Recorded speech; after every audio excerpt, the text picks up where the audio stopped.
Good morning. Welcome to Time in His Word. Yesterday I used a phrase in the devotion. I referenced a salt shaker. And a good friend of mine that listens, he called me up and he was kind of laughing. He said, hey, it's a good message. I liked the message yesterday. He said, but you might want to explain what a salt shaker is. And I said, well, I don't know. Yeah, I guess I could. And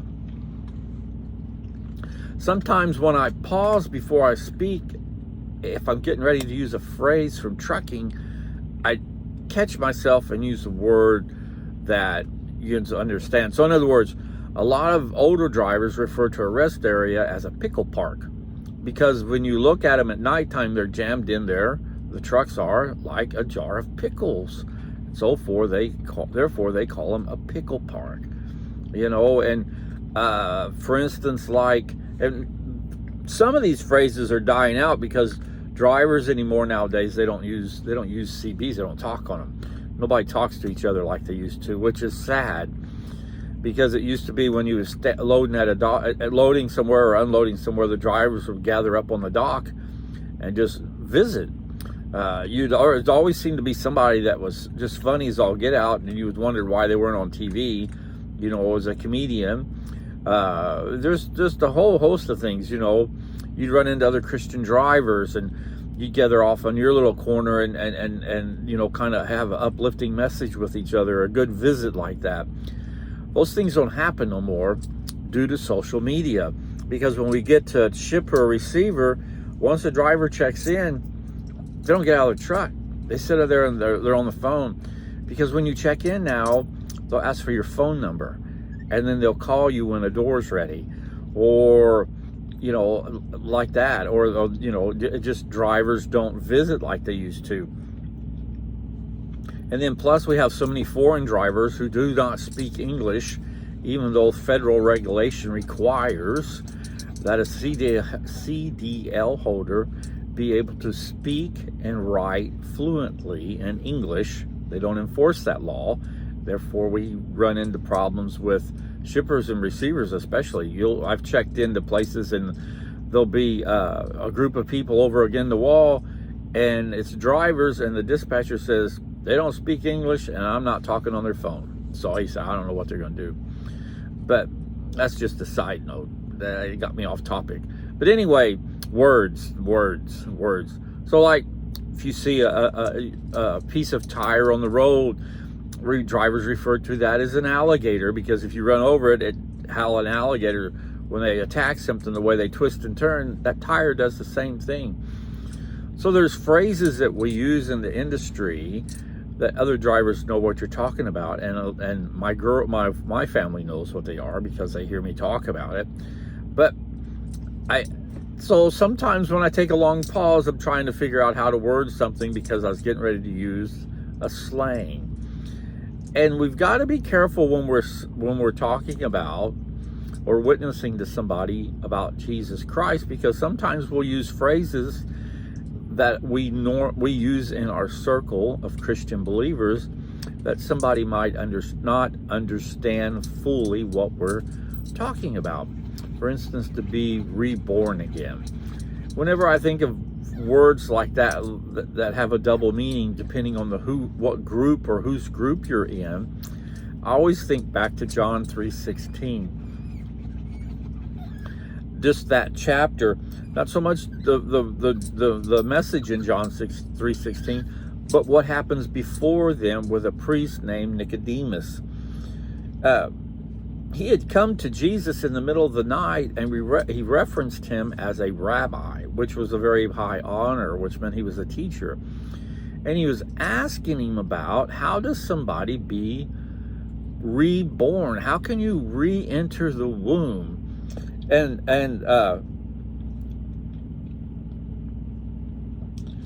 because in verse 7 it says, do not be amazed, I said to you, you must be reborn. The wind blows where it wishes, and you hear the sound of it, but you do not know where it comes from, where it is going. So is everyone who is born of the Spirit? Nicodemus said to him, how can these things be? And it's easy to misunderstand phrases that different groups use. Just like for trucking, the salt shaker. If you're not around us, you wouldn't know that we were referencing a snowplow. Because if you think about it, it spreads salt out the back just like you would from a salt shaker. But if you're not around that occupation, you don't know those slangs. That's like slangs for a machinist. I wouldn't know what they're talking about, or any other occupation.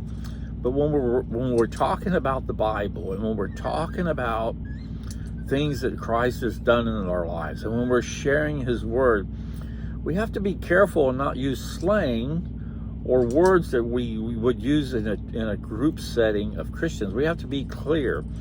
I think that was one of the reasons why the common people just drew so much to Christ, because He kept His message very simple and very direct, and at the same time they did not have a hard time understanding what He was trying to say. I'm going to read a few verses here that kind of describes what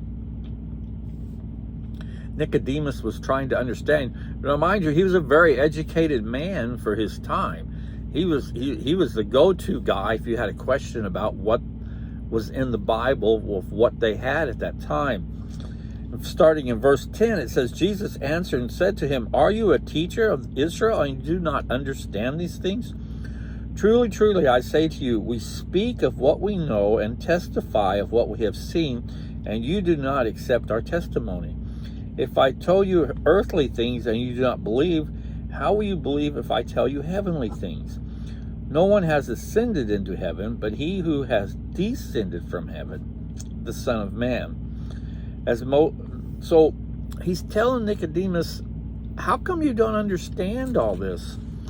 And I found a verse that kind of plays along into this very well in Ezekiel 36:26. And it kind of sums it up pretty easy, this whole thing of salvation. So before we accept Christ, we're a sinner. We live one way.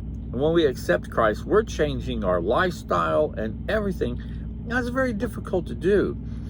But in Ezekiel 36, that's in the Old Testament, verse 26 says this, "Moreover, I will give you a new heart and put a new spirit within you, and I will remove the heart of stone from your flesh and give you a heart of flesh.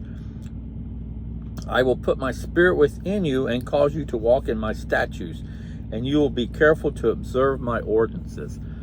So when we accept Jesus Christ as our personal Savior, we're making a complete life change. Somebody's walked past the truck and my guard dogs have decided to let them know they're there. You open the door, they'll run to the sleeper. That's how tough they are. But anyway, so we're making a complete lifestyle.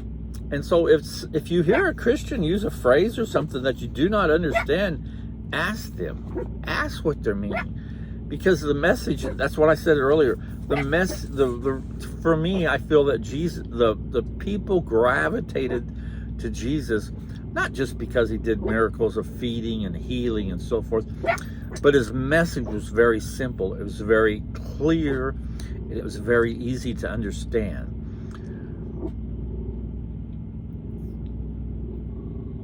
See, so just think about that. When we visit with somebody, I just had a brain fart.